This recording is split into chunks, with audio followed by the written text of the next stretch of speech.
Assalamualaikum teman-teman, kembali lagi sama Miss Ajeng di sini. Sebelum kita memulai pembelajaran, alangkah lebih baiknya kita berdoa dulu. Berdoa, mulai. Berdoa, selesai. Oke, kita mulai saja ya pembelajaran pagi ini. Yang pertama, Miss akan membahas mengenai ciri-ciri makhluk hidup. Di sini udah ada yang tahu belum? Siapa sih makhluk hidup itu? Nah, makhluk hidup itu terdiri dari manusia, hewan, dan tumbuhan. Setelah kita tahu siapa sih itu makhluk hidup, kita akan belajar mengenai ciri-cirinya.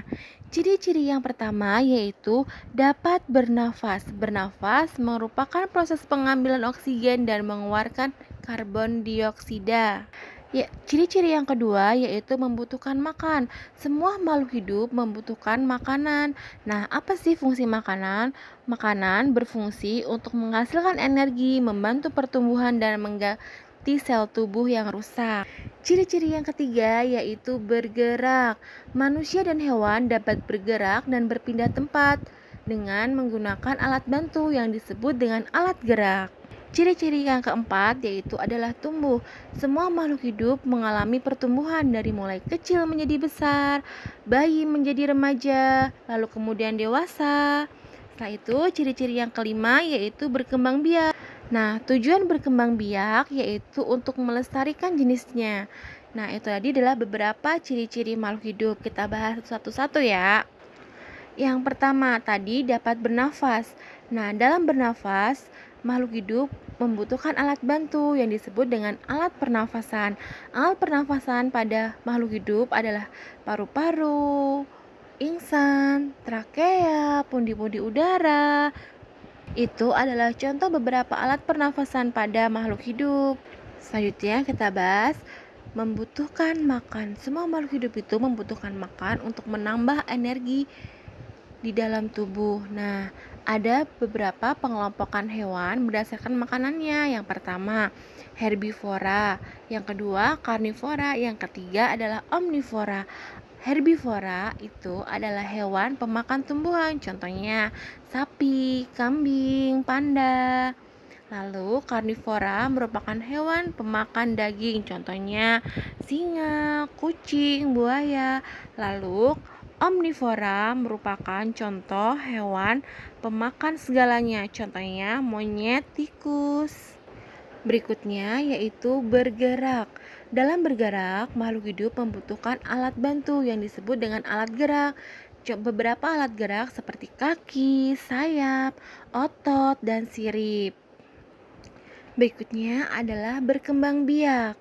Nah, perkembangbiakan itu dibedakan menjadi beberapa. Yang pertama, bertelur atau ovipar. Yang kedua, melahirkan atau vivipar. Yang ketiga, bertelur sekaligus melahirkan ovovivipar.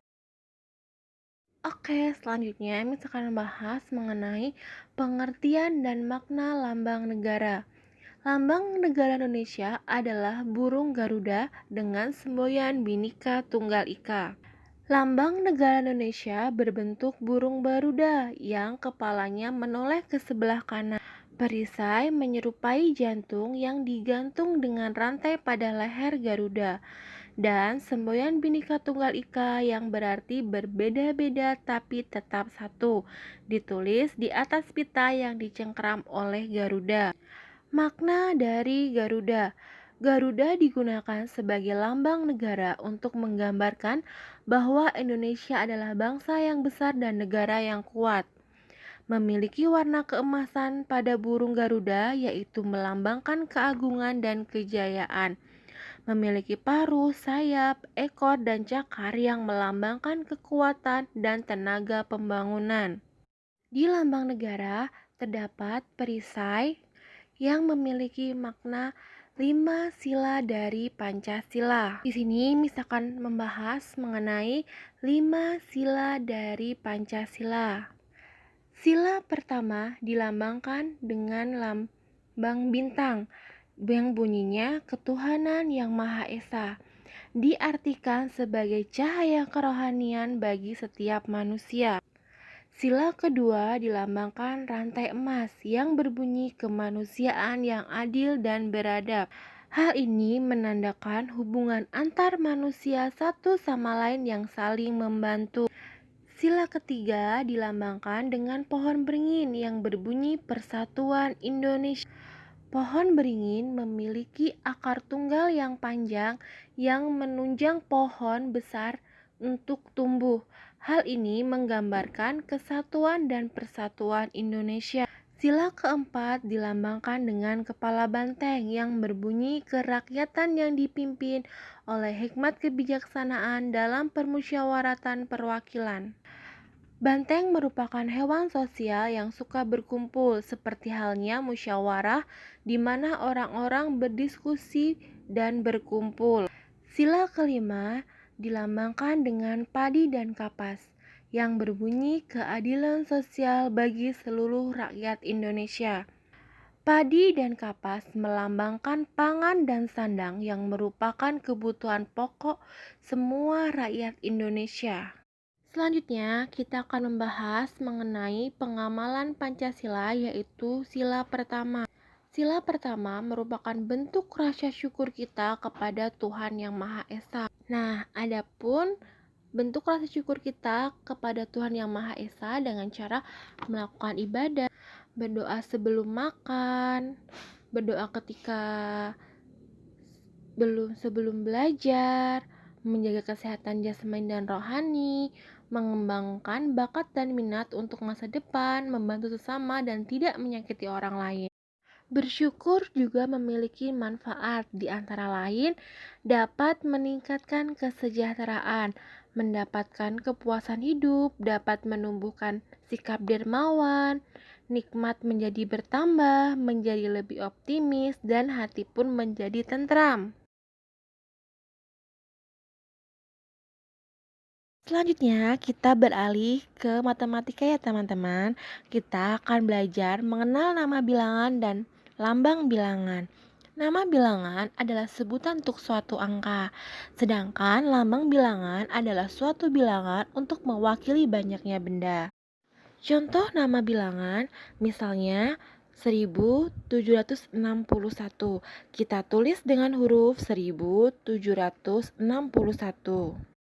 Contoh yang kedua, 2344.